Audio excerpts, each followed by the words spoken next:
What would your younger self say about how your family turned out?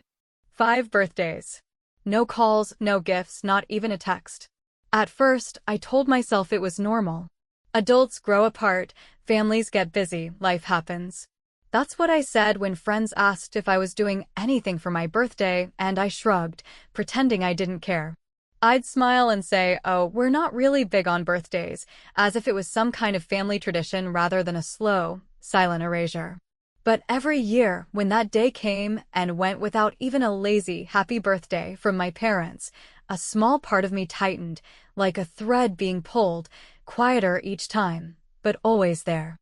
The first year, I excused it easily. I'd just moved out, started my own life, and figured they thought I was too old for celebrations. The second year, I reminded myself Mom and Dad had their hands full with Lily, my younger sister, their golden girl, the one who always needed a little extra attention. By the third year, the excuses started sounding hollow even to me. I'd still check my phone throughout the day, scrolling through group chats, hoping maybe I missed a text. Nothing. Not a single word from them. But there it was on social media, Mom posting photos from Lily's latest birthday brunch, a picture of her surrounded by balloons, holding a designer purse with a caption that said, "Our sweet girl deserves the best."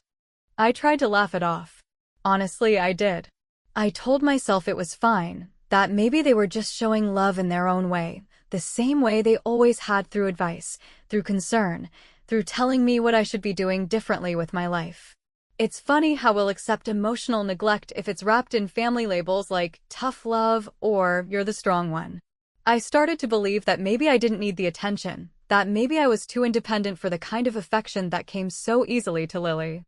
When the fourth birthday came,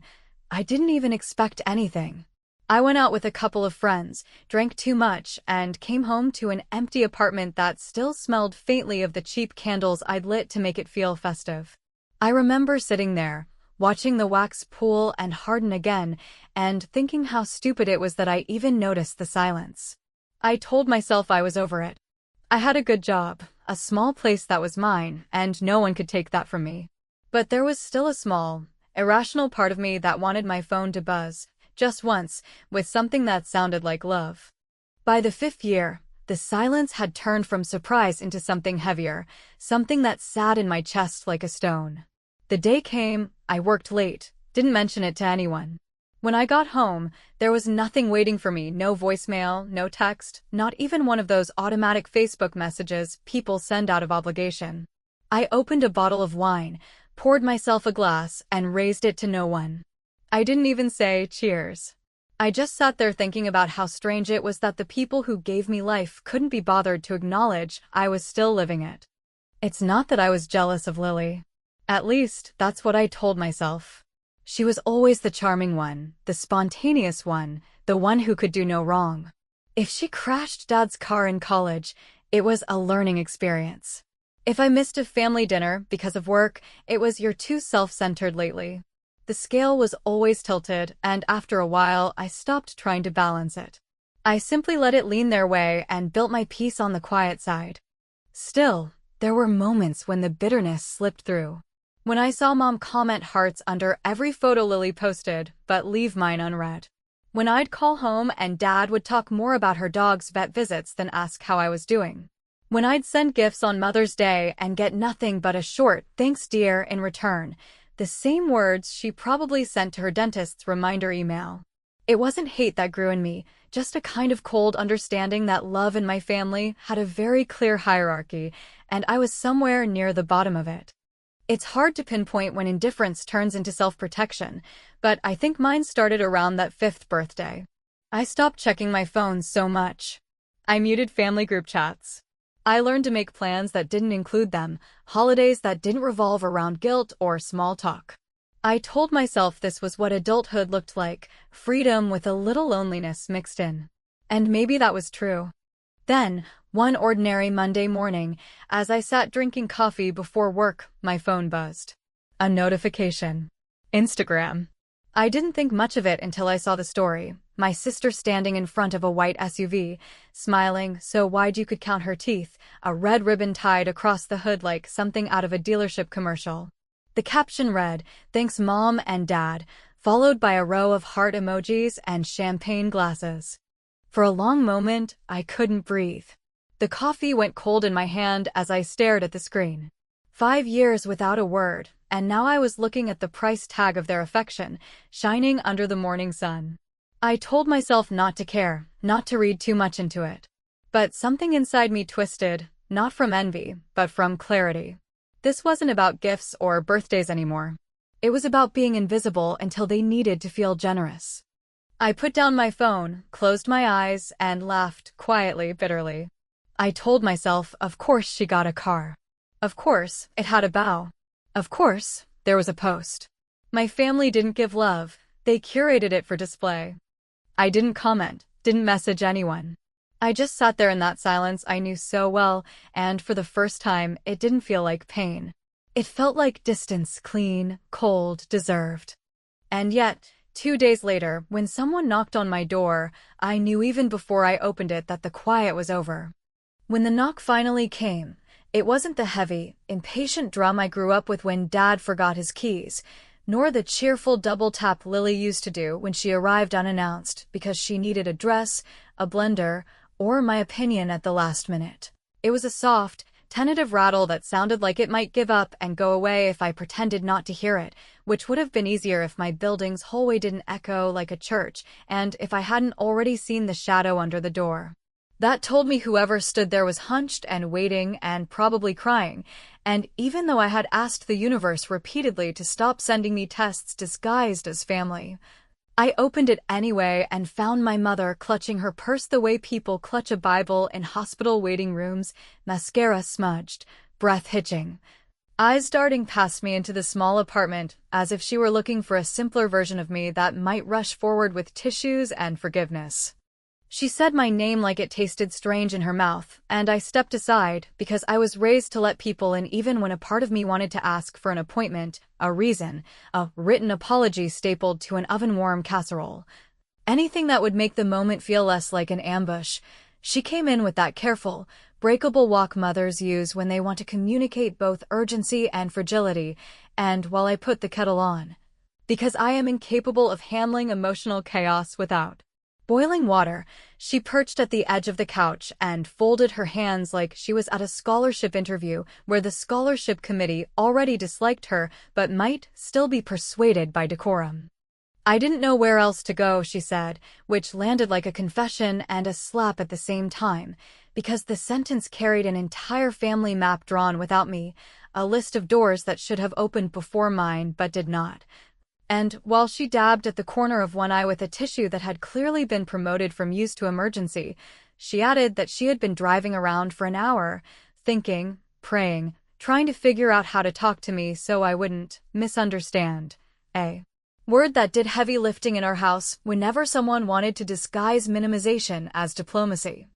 I poured tea and asked if she wanted honey, the domestic civility of the question smoothing the edges of a room that suddenly felt like a stage, and she nodded with the eagerness of a student who knows the correct answer at last,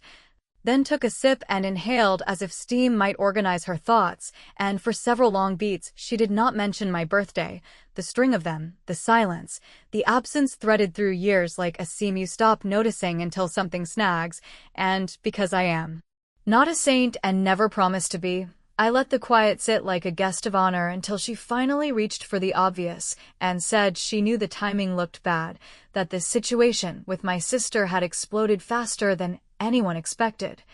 that the internet made everything louder, that people posted things without thinking of how it might appear to others, and as she tried to wrap it in generalities, I watched her eyes skate away from mine the way they used to when teachers called about Lily's missing assignments, and she described them as misunderstandings of creative deadlines. "What situation?" I asked, not because I didn't know there was one, but because there is a difference between guessing and hearing, and she swallowed, then said Lily was in trouble, and that your father and I are overwhelmed. Phrases so broad I could have driven that white SUV through them without grazing the mirrors. She explained that things had taken a turn since the car, that there had been paperwork complications and a scare, that there might be financial repercussions that were unfair, and while each euphemism floated past like a parade balloon with its ropes cut, I noticed her glance at my hands the way she used to look at Dad's when she wanted him to reach for his wallet. I could have gone straight for the jugular, demanded details, shouted about 5 birthdays and a caption, played the greatest hits of grievances that had been climbing the charts in my chest for years, but a strange calm arrived instead. The kind that shows up when you realize the script you have been reciting your whole life is finally being rewritten by necessity rather than hope. I got up, opened the drawer where I keep spare candles for power outages and cheap cake emergencies, pulled out 5 thin sticks and a book of matches, and set them upright in a mug of sugar because I don't own a cake stand and didn't feel like improvising with a bagel. Before she could ask what on earth I was doing, I struck a match, touched flame to wick until each candle held its own small, steady light, then placed the sugar mug on the coffee table between us and said that before we talked about Lily, about cars and complications and whatever storm they had been driving around all morning, we were going to catch up on some basic human rituals, and my mother blinked at me as if I had switched languages, so I spelled it out with the clarity I reserve for contracts and people who pretend confusion to avoid accountability. 5 years, 5 birthdays, 5 lights, and a chance to say what should have been said with words that cost nothing and mean everything when they arrive on time. She stared at the candles like they were a test she hadn't studied for, and something in her face changed, not in the dramatic way television promises healing will appear, but in the small, real way people soften when they understand the price of convenience has finally come due. She inhaled, exhaled, and then, with a halting awkwardness that made her sound both older and more honest, she said my name, followed by happy birthday, once for each year. And after the third one, she started to cry in a way that wasn't theatrical or manipulative, just human and exhausted, and I let the words stand there, little warm monuments in a room that had always felt a few degrees too cold. When the last candle guttered out, I pinched the wick, wiped sugar from the table with the side of my hand, and told her that I heard there was trouble, that I was willing to listen, that I was not promising anything except clarity and boundaries, and that we would do this in order, because order is what people create when chaos has been masquerading as love. She nodded as if a lifeguard had finally blown a whistle everyone else ignored, and I poured more tea, then sat back and waited for the version of the story that didn't hide behind situations and scares, the version that would explain why my mother's first stop after a public bow on a hood was the daughter who had been treated like a spare part. For the first time in a very long time, I felt something like relief, not because she was hurting, but because I had quietly made the terms, and in making them I had taken back a piece of myself I didn't realize I had been leasing out, if that counts as petty. So be it, because every ledger needs a line where the numbers finally make sense, and mine required a little ceremony with sugar and flame before we could proceed to the part where she told me exactly what Lily had done and why my parents' names were suddenly showing up on bills that should have belonged to someone else. When my mother finally found the words she had been carrying around for hours, maybe even days, they arrived like hesitant steps across a frozen lake, each syllable careful and heavy, as if she feared that speaking too loudly would shatter the fragile trust she had left intact after years of neglect and favoritism, and I sat across from her, cup of tea in hand, noticing the subtle tremor in her voice and the way her fingers clutched the fabric of her sleeve as though the threads themselves could anchor her to reality and prevent her from toppling into the consequences of the choices she had long avoided facing. She explained, with a sort of circular delicacy that attempted to soften the weight of guilt, that Lily had gotten herself into a situation far more complicated than she had ever anticipated, that the car was not hers in the legal sense, that insurance would not cover damages, and that her reckless decisions now threatened not only her own future but the stability of the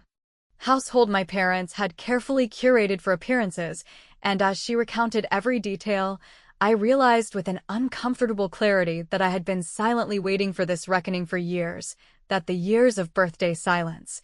the ignored milestones, the quiet erasure of my presence had been a preparation for a moment in which the truth of the family's imbalance could no longer be hidden behind excuses or social media images of perfection. She spoke of financial repercussions, of threats from agencies, and the mounting pressure of friends and neighbors who had expectations she could not meet, all delivered with the kind of trembling shame that only comes when someone finally admits that their attempt to protect one child at the expense of another has led to a spiraling, unsustainable reality. And I listened with a mixture of detachment and the faintest spark of vindication, because I had long suspected that the generosity lavished on Lily had a limit, and that the very system that had excluded me from attention would eventually falter under its own weight. My mother's voice cracked when she admitted that she had turned to me, not because she had suddenly discovered my value in any sentimental sense, but because I was the only one who had proven capable of measured thinking, of quiet responsibility,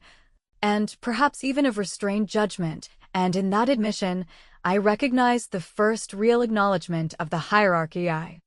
had been navigating all my life. I was ignored because I was strong enough to endure it, overlooked because my patience could be taken for granted, and now summoned because the consequences of neglect had finally threatened to consume the family she had tried to mold into an image of perfection. She begged, though she never used the word, for me to step in, to mediate, to lend not just my attention but my energy and resources to untangling the mess Lily had created through carelessness and entitlement, and, while she phrased it gently,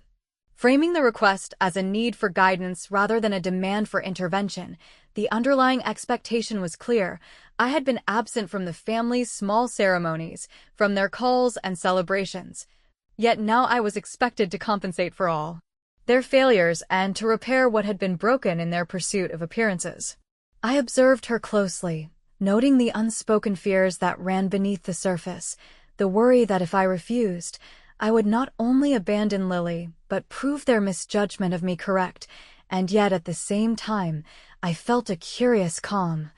an awareness that my boundaries, my distance, were now a form of leverage, and that any action I chose to take would be fully informed by the years of neglect that had taught me the value of self-preservation and strategic restraint. As she recounted each detail, I reflected on the patterns I had endured, the silent birthdays, the lavish attention directed elsewhere, the constant comparison to my sister, and the way the family had structured itself to ensure that one child thrived in visibility while the other existed in the shadows, quietly complying, quietly observing, quietly understanding that life was not fair,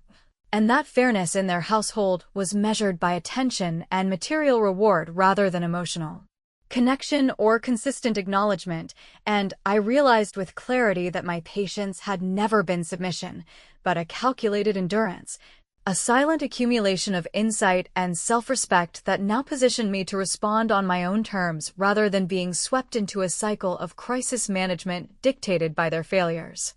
Finally, my mother paused, as though the act of speaking the truth had exhausted her, and looked at me with eyes that sought forgiveness but feared judgment, and I felt the weight of the years press against my chest, a mixture of empathy and resentment, recognition and distance, and I understood that this moment, long overdue and charged with the tension of past injustices, was not a beginning of reconciliation, but a confrontation with reality, a test of my resolve, and a choice of how far I was willing to allow my care and intelligence to be exploited in a family that had once denied me even the smallest gesture of acknowledgement.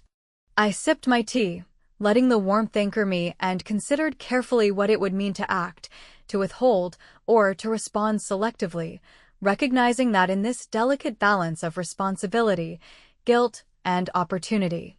my actions would define not only the immediate outcome for Lily and my parents, but also the subtle assertion of my own worth that had been ignored for years, and in that quiet assessment, I realized that the next step would require patience, strategy, and a level of emotional discipline I had honed without ever calling it skill, and that this confrontation, while emotionally charged, was the first real opportunity to reclaim my agency in a family that had long taken it for granted. I listened as my mother recounted the full extent of Lily's mistake, the sequence of events that had begun with recklessness and escalated into a web of financial and legal complications. And while every detail she shared carried the weight of urgency and desperation, I found that I was not responding with the panic or pleading she may have expected,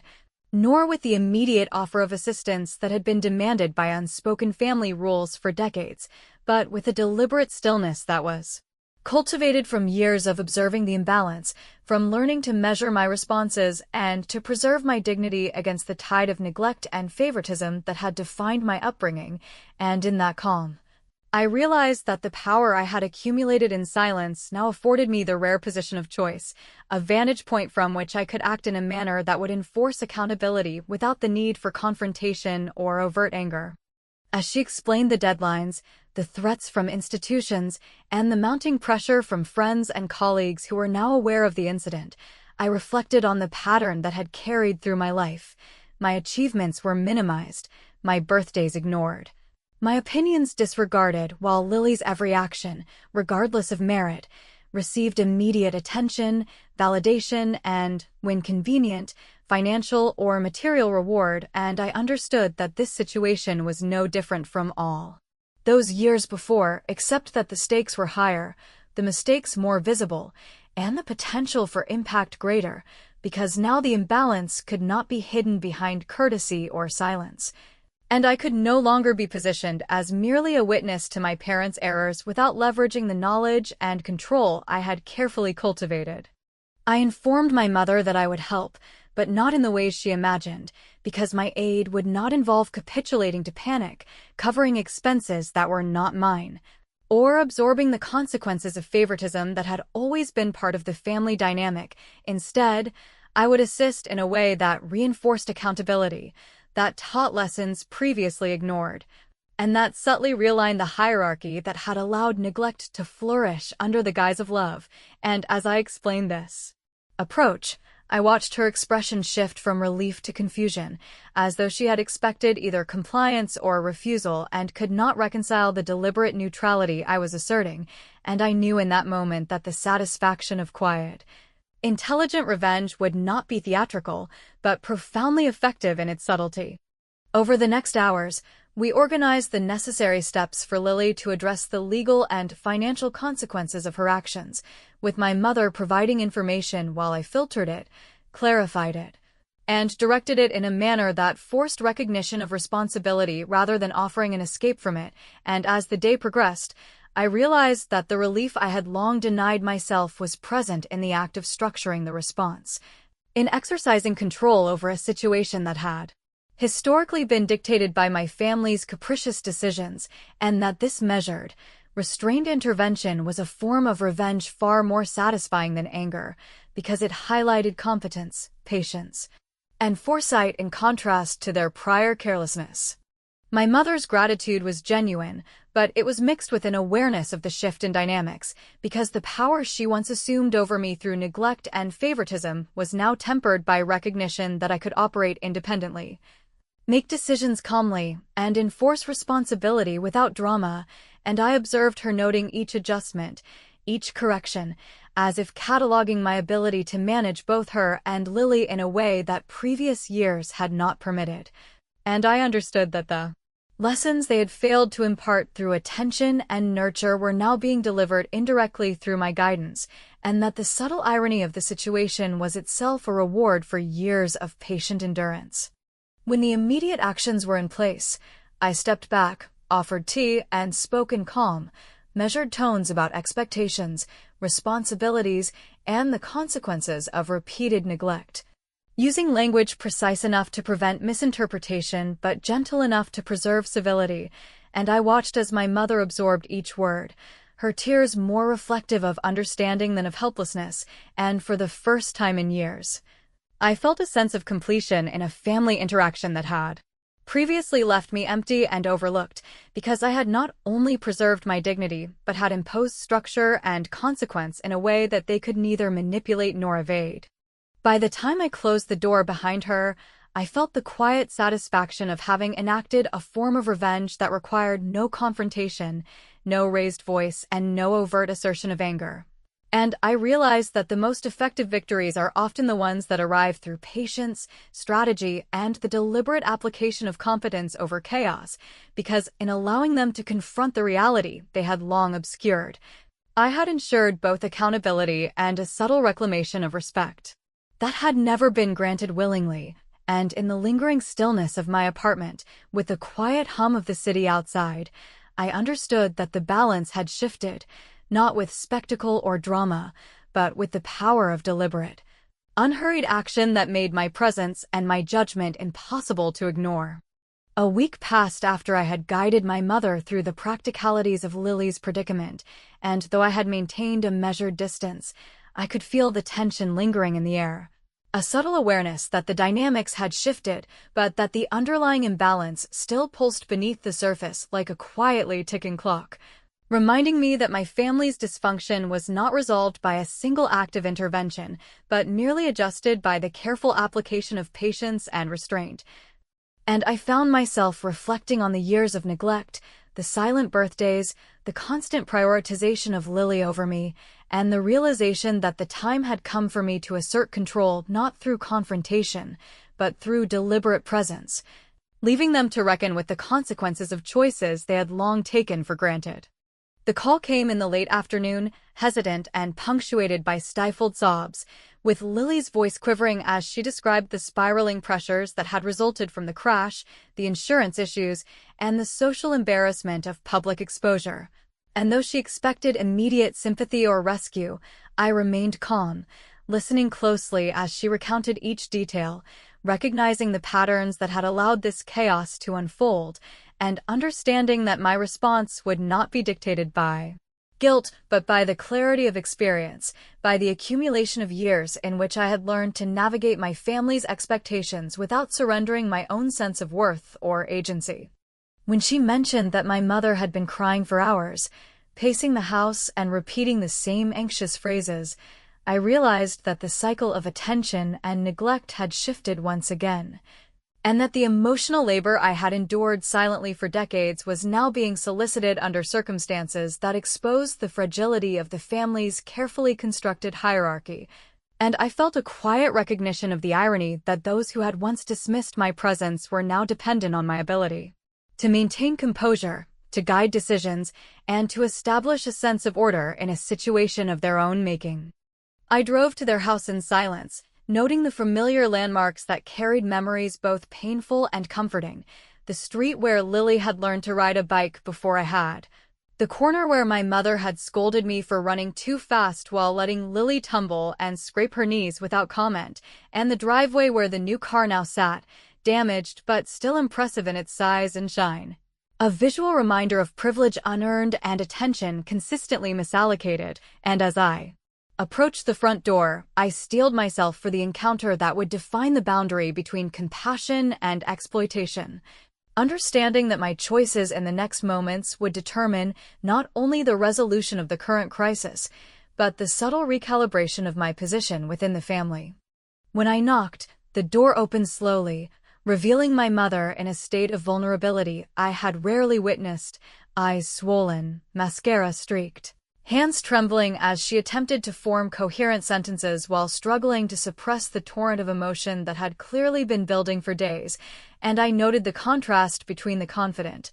controlling presence she had exhibited in previous interactions and this raw display of helplessness, and I understood immediately that the imbalance of attention, love, and expectation had come full circle, placing her in the position of requesting aid from the very child she had systematically overlooked for years.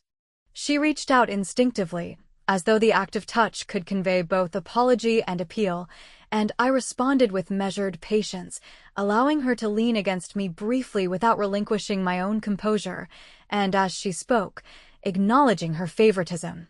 the implicit hierarchies, and the guilt that had accumulated silently over time, I realized that the moment was not about absolution but about recognition, a subtle shift in the family's understanding that my endurance had not been weakness and that my restraint had cultivated a form of influence that no amount of pleading or tears could negate. Throughout the hours that followed, I listened to both Lily and my mother recount the consequences, the fears, and the regrets, interjecting only to clarify responsibilities, to outline practical steps, and to reinforce the lessons they had failed to internalize over decades, and in doing so, I maintained the delicate balance between empathy and authority, compassion and control, allowing them to navigate the discomfort of accountability while I remained anchored in the clarity of my own self. Respect, which had been cultivated in the silent shadows of countless overlooked birthdays and ignored milestones. When I finally left, the house quiet behind me, I understood that the equilibrium had changed irrevocably. My presence had become a force that required consideration, my judgment a tool that could no longer be taken for granted, and my silence, previously misinterpreted as indifference, now operated as a subtle yet undeniable assertion of autonomy, leaving both my mother and sister to confront not only the immediate crisis, but the broader patterns of favoritism, neglect, and expectation that had long defined our relationships. And as I drove away, I felt the measured satisfaction of revenge achieved not through spectacle or confrontation, but through patience, strategy, and the deliberate application of wisdom accumulated over a lifetime. Knowing that the family dynamic had shifted permanently and that for the first time in years, the respect I had long deserved was quietly, undeniably present.